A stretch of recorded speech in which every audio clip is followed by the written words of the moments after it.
ভালো করে জেনে রাখেন যে জমি ফাঁকা পড়ে আছে, যে জমির দ্বারা মানুষ উপকৃত হচ্ছে, এই জমিকে যদি আপনি ঘিরে দেন, আপনার যত জমি হোক না কেন, আপনার টাকা দেওয়া জমি হোক না কেন, মানুষের ক্ষতি করার উদ্দেশ্যে যদি নিজেরও জমি যদি ঘিরে দেন, আপনি জমির হক আদায় করেননি, কিয়ামতের মাঠে এই জমি আপনার বিরুদ্ধে অভিযোগ করে বলবে আল্লাহ আমার সঙ্গে বেঈমানি করেছে। কারণ রাস্তার হক, রাস্তাকে পরিষ্কার রাখতে হবে চলাচলের জন্য। ভাই আমাদের ইন্ডিয়ার রাস্তার ট্যাক্স দিতে হয় কি হয় না? রাস্তার ট্যাক্স লাগে না ভাইজান? ইসলামী হুকুমাতে, ইসলামী শরীয়তে রাস্তারও ট্যাক্স আছে। ইসলামী শরীয়তে রাস্তার ট্যাক্স কি? দেখেন এইগুলো, রাস্তা পরিষ্কার রাখতে হবে, রাস্তায় উঁচু নিচু রাখা যাবে না, যেসব ফাঁকা জায়গাগুলো আছে এগুলো মানুষের জন্য উন্মুক্ত করে দিতে হবে, ব্যবহার করার সুযোগ করে দিতে হবে। কিন্তু আপনি যদি এগুলো না করেন, রাস্তার হক আদায় করছেন না, আল্লাহ বলছে খবরদার রাস্তায় কেউ বসবে না, বসতেই যদি হয় রাস্তার হক আদায় করো। রাস্তার দ্বিতীয় হক কি? নবী বললেন অপরিচিত কোনো ব্যক্তি যদি কোন গন্তব্যস্থানের ঠিকানা জানতে চায়, তাই তাকে ঠিকানাটা জানিয়ে দাও। এটা তো বুঝলেন না, মানে আপনার এলাকাতে অপরিচিত কোনো ব্যক্তি এসেছে, এসে বলছে ভাইজান আমি কনকপুরের অমুক জায়গায় যাব, আর আপনার যতই কাজ থাক না কেন, আপনি যদি মুসলিম হন আপনার কাজ ফেলতে ওই ব্যক্তিকে আগে সঠিকভাবে জায়গা কোথায় আছে ওটা দেখে দিতে হবে। এটা রাস্তার হক, যদি আদায় না করেন তাহলে রাস্তায় আপনার জন্য বসা জায়েজ নয়। আমাদের ছেলেরা কি করে? উল্টো কাজ করে। যদি ভাই কনকপুরে যাব, কোন দিক দিয়ে যাব, ডান দিক দিয়ে হলে বাম দিক দিয়ে বলে দেয়। ভাই এমন আছে না নাই? কথা বলেন। মানে নবী যা বলেছে তার ডাইরেক্ট উল্টো কাজ আছে না নাই? আল্লাহ নবী বলছে রাস্তায় বসো না, রাস্তায় যদি বসতেই হয় রাস্তার হক আদায় করো। রাস্তার হক কি? আল্লাহ নবী বলছেন চেনা অচেনা রাস্তার মানুষ যদি চলে যায় একে অপরকে সালাম দিবে।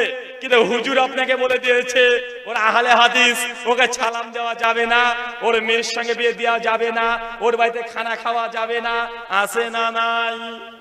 রাস্তার হক আল্লাহ নবী বলছেন চেনা অচেনা যে আছে তাকে সালাম দিতে হবে। যদি এই আদায় না করেন আপনার জন্য রাস্তায় বসা জায়েজ নয়। আল্লাহ নবী এরপরে বলছেন রাস্তায় কোনো বোঝা ভারী হয়ে যদি কারো যায় ওই বোঝাকে হালকা করে দাও।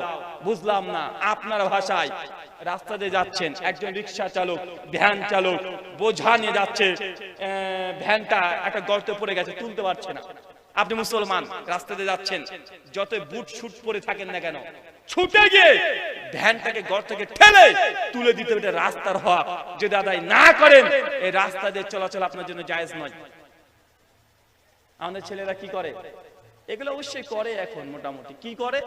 টিকটক প্রজন্ম আমাদের দেখা দুইটো গাড়ির সঙ্গে সামনাসামনি সংঘর্ষ হয়ে গেছে, গাড়ি অ্যাক্সিডেন্ট হয়ে গেছে, আর অমনি ছেলেরা মোবাইল নিয়ে ছুটছে, একদম ফেসবুকে লাইভ দিচ্ছে। এই দেখুন দেখুন দেখুন, বহরমপুর গামী গাড়ির সঙ্গে উম্মরপুর গামী গাড়ির সঙ্গে অ্যাক্সিডেন্ট হয়ে গেছে, সরাসরি 50 জন নিহত হয়েছে। দেখেন কেউ ছটফট করছে, এই দেখেন দেখেন, মানে ও এটা করতে ব্যস্ত আর লোকটা বলছে ভাই বাঁচা, আর ও লাইভ করতে ব্যস্ত। আচ্ছা না নাই? কথা বলেন।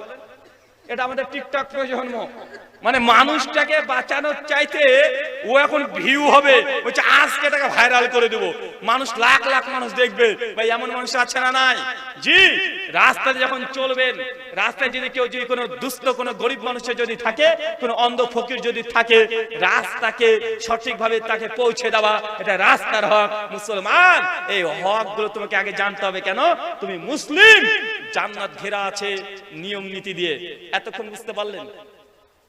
শুধু প্রস্রাব পায়খানা ফিরতে যদি এতগুলো নিয়ম নীতি লাগে, রাস্তায় এটাতে যদি কম 20 থেকে 25টা নিয়ম নীতি লাগে, তাহলে বাকি ইসলামে আর কত নিয়ম নীতি আছে। কিন্তু এই নিয়ম নীতি কোনোটাই কঠিন নয়, কোনোটা আপনার উপরে বোঝালা চাপিয়ে দেয় নাই। যখন এই নিয়ম নীতিগুলো পালন করবেন, সমাজ উন্নত চাইতে আর উন্নতর হবে কি হবে না? কথা বলেন, হবে কি হবে না? যখন আপনি একজন কৃষক রাস্তাতে বোঝা তুলতে পারছেন না, একজন মুসলমান ছুটে গিয়ে সঙ্গে সঙ্গে বোঝাটা তুলে দিবে, ভাই দুজনের মধ্যে ভালোবাসা বাড়বে কি বাড়বে না? ওই কৃষক মানুষের উপকার হবে কি হবে না? রাস্তাতে যখন দেখছেন নোংরা জিনিস আছে পরিষ্কার করে দিবেন, নিজের গ্রামের সৌন্দর্য বাড়বে কি বাড়বে না? এটা ইসলাম যত মানবেন, ইসলাম মানে এমনি শান্তি নয়। ইসলাম যখনই পালন করতে যাবেন, যেখানে ইসলামকে প্রয়োগ করবেন সেইখানে শুধু শান্তি আর শান্তি বিরাজ করবে। কিন্তু আমরা ইসলামটাকে না মেনে আমরা উৎসবটাকে বেশি মানি, ধর্ম করে নিয়েছি উৎসব কেন্দ্রিক। বাপ মারা গেছে 40 খানা দিক, আছে না ভাইজান? বাপ মারা গেছে, 11 দিনে একটা মিলাদ দে, 40 দিন একটা খানা দে। কোন ছেলে যদি বাপের 40 খানা না করে, সমাজের লোক দেখেছিস বাপের সম্পত্তি খেয়েছে ছুড়া, কিন্তু বাপের একটা শেষ কাজটা করলো না। চাচা, আল্লাহ নবী যখন দুনিয়া থেকে চলে যায়, আল্লাহ নবীর 9 জন স্ত্রী জীবিত ছিল। আল্লাহ নবীর জন্য কি 40 খানা করেছে? আচ্ছা, আল্লাহ নবীর কথা বাদ দেন। যখন আবু বকর রাদিয়াল্লাহু তাআলা আনহু মারা যায়, তার মেয়ে আয়েশা রাদিয়াল্লাহু তাআলা আনহা জীবিত ছিলেন। আয়েশা রাদিয়াল্লাহু তাআলা মৃত্যুবরণ করেছেন 58 হিজরিতে। কত হিজরিতে? 58 হিজরিতে। আবু বকর রাদিয়াল্লাহু তাআলা মৃত্যুবরণ করেছেন 1415 হিজরিতে। তার মানে আবু বকরের মৃত্যুরও প্রায় 40 বছর জীবিত ছিল তার মেয়ে। কখনো 40 খানা দিয়েছে? কেন? আয়েশা শরীয়ত জানতো না? আপনি খুব বুঝে নিয়েছেন শরীয়ত। আপনি ভাবছেন যে আপনার বাপের নামে 40 খানা করে দেখুন বাপকে জান্নাতে এখন ফুটবল খেলাবেন, অতই সোজা? জি না। যদি এই 40 খানা করে যদি জান্নাত পাওয়া যেত, সর্বপ্রথম এই আমল হযরত আবু বকর করতেন, হযরত ওমর বিন খাত্তাব তিনি করতেন, উসমান করতেন, আলী করতেন, হাজার হাজার সাহাবী ছিল তারা করতেন, কেউ করেনি। কিন্তু হুজুর খাওয়ার জন্য ফতোয়াতে বসে আছে, এটা অন্য কিছু না। আমাদের হুজুরদের কিছু স্পেশাল ব্যবসা আছে, কারণ ওয়াজের মৌসুম তো সবসময় থাকে না। আর কিছু কিছু শুধু তো এই হুজুর এখন মসজিদে নামাজ পড়াবে, মাঠে কাজও করবে, এটা কেমন দেখায় না? তা আমরা কিছু হুজুররা আছি, আমরা কিছু ব্যবসা এমনি খুলে দিয়েছি, যেমন তাবিজ। কমপক্ষে এই কিছু কিছু করে যেন বছর শেষে যেন এই তাবিজ থেকে 20-30 হাজার টাকা আসে। আর মানুষ যদি মারা যায়, এই কোরআন খতম দিয়ে বুট গুনে, ছোলা গুনে আর খানা টানা করে যেন মাসে আরো 50-60 বছরে 50-60 হাজার আসে। মানে এই বিভিন্ন ব্যবসা খুলে আমরা রেখে দিয়েছি। আর মানুষও বোকা, ও ভাবছে মানে এক কোরআনের খতম দিলে আব্বা জান্নাতে ঘুরে বেড়াবে। আচ্ছা, এটা কেমনে হয় বলেন তো ভাইজান? আপনার বাপ মারা গেছে, আপনার হুজুর দেখবেন মাছির মতো বাড়ির পিছনে ভন ভন ভন ভন ভন ভন করে ঘুরে বেড়াবে। কেন? আপনার বাপ মারা গেছে, আপনি যত না দুঃখ পান, হুজুর তার চেয়ে 3 গুণ দুঃখ বেশি ভাই। আপনি মুনাজাতে যা না কাঁদেন, হুজুর তার চেয়ে 10 গুণ বেশি কাঁদে, অন্য কিছু নয়। হুজুর বলছে মনে মনে যে কেঁদে এমন জানাজাতে কাঁদবো রে, আমাকে ছাড়া কাউকে 40 জন্য তুই ডাকবি না। আজ যখনই মারা যাবে 4 দিন 5 দিন পরে এসে বলবে, কিরে তোর আব্বা তো মারা গেল। জি, তোর আব্বা নামাজ পড়তো তো না রে, তো কবরে তো আযাব হবে রে।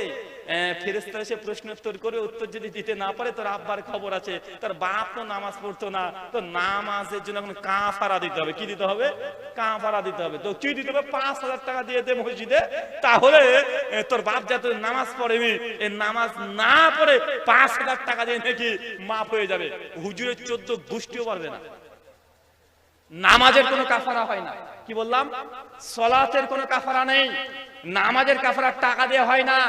যদি তাই হতো, কোটিপতি যারা ধনী ব্যক্তি আছে ওরা নামাজ পড়ার দরকার ছিল না, ও প্রতিদিন 500 টাকা এমনি দিয়ে দিত, 5 ওয়াক্ত নামাজ 100 500, ও জান্নাতে আগে চলে যেত।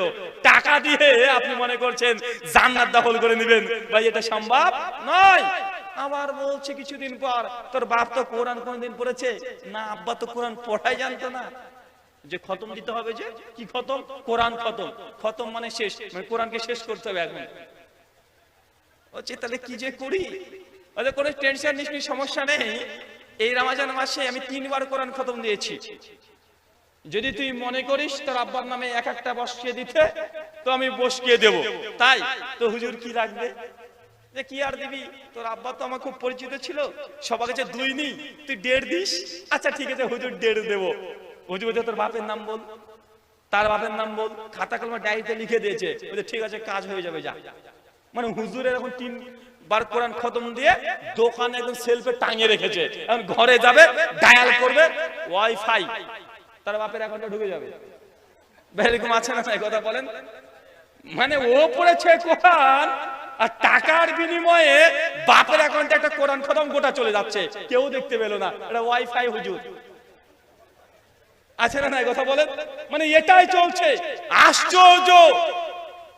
আল্লাহ নবী বলছেন, মানুষ যদি মারা যায় তার সমস্ত আমল বন্ধ হয়ে যায়, ইল্লা সালাসা, শুধু 3টে আমল জীবিত থাকে। তার মধ্যে এক নেক সন্তানের দোয়া। সন্তান যদি নেক থাকে, বাপের জন্য গিয়ে কবরস্থানে গিয়ে দোয়া করবে, 5 ওয়াক্ত নামাজের পরে দোয়া করবে। সন্তানের দোয়া যত দ্রুত আল্লাহ কবুল করে, দুনিয়াতে যত বড় আল্লাহর ওলি হোক আর কলি হোক, তার দোয়া এত তাড়াতাড়ি আল্লাহ কবুল করে না। নেক সন্তান যদি একবার দোয়া করে, আল্লাহ বাবার কবরে আযাব তুমি মুক্ত করে দাও, আমার আব্বা আমার জন্য অনেক কষ্ট করেছে, আল্লাহ আমার বাবাকে তুমি কবরে ফিতনা থেকে রক্ষা করো, এই ছেলের দোয়া আল্লাহ কোনো মাধ্যম